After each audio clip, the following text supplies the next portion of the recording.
And budget is something, of course, that comes once a year.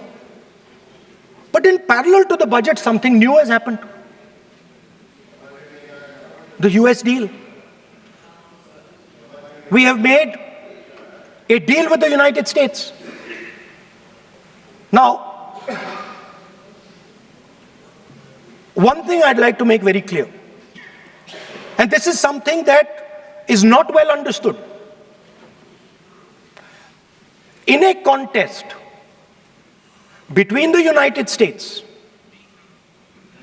and China, the single most valuable asset is Indian data. If the Americans want to remain a superpower, please understand what I'm saying. It is very profound what I'm saying. If the Americans want to remain a superpower, and if the Americans want to protect their dollar, the key to that is Indian data. Why?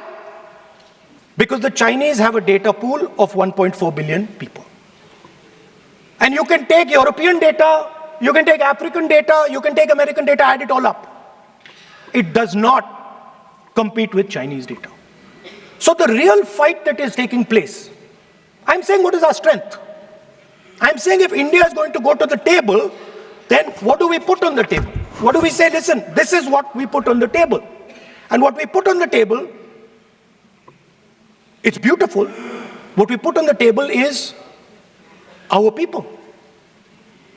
Their wisdom, what they do, their likes, dislikes, their imagination, their fear. This suddenly in the 21st century has got value. In the 20th century, it had no value. I remember so many people saying that population is a weight, population is a disaster. No, population is the biggest asset you can have.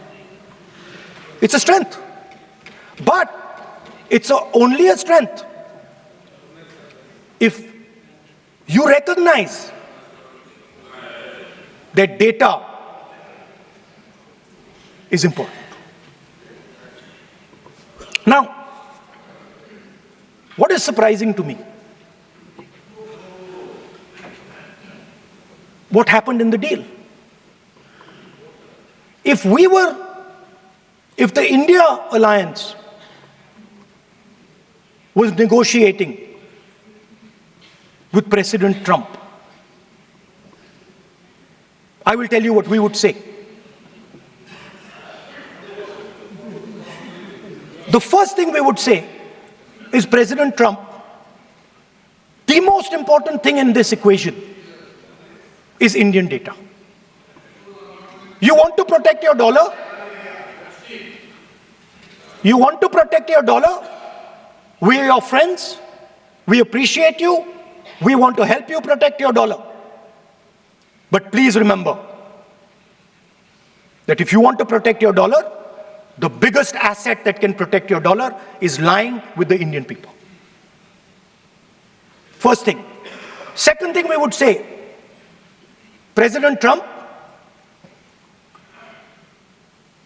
if you want access to this data, then please understand that you are going to talk to us as an equal. You are not going to talk to us as if we are your servants. Second thing we would say is, Mr. Trump, please understand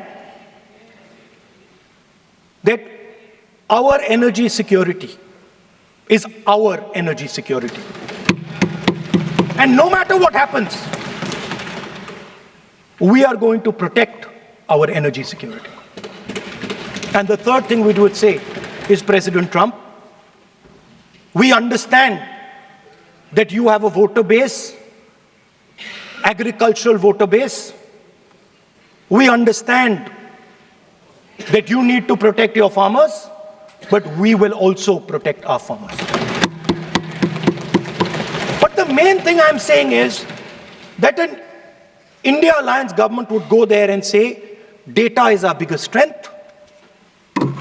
Now let us talk. Meaning we would go there as equals. We would not be made equal to Pakistan. And if President Trump decided that Pakistan army chief is going to have breakfast with him, then we would have something to say about that. Now, what has happened? You've done a trade deal. It's small. It's written small in the back.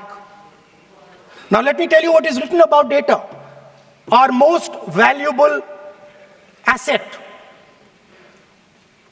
the thing that is going to transform India in the 21st century, the thing that is going to make us a superpower in the 21st century. This is what the Modi government has done with our data. Number one, we give up control over our digital trade rules. Number two, there is no need for data localization. Number three, free data flow to the United States. Number four, limit on digital tax. Number five, no need to disclose any source code. The finance minister is smiling. She likes to smile. She likes to smile a lot. 20-year free tax holiday to anybody who wants it, to the big tax companies. This is what you've done on data.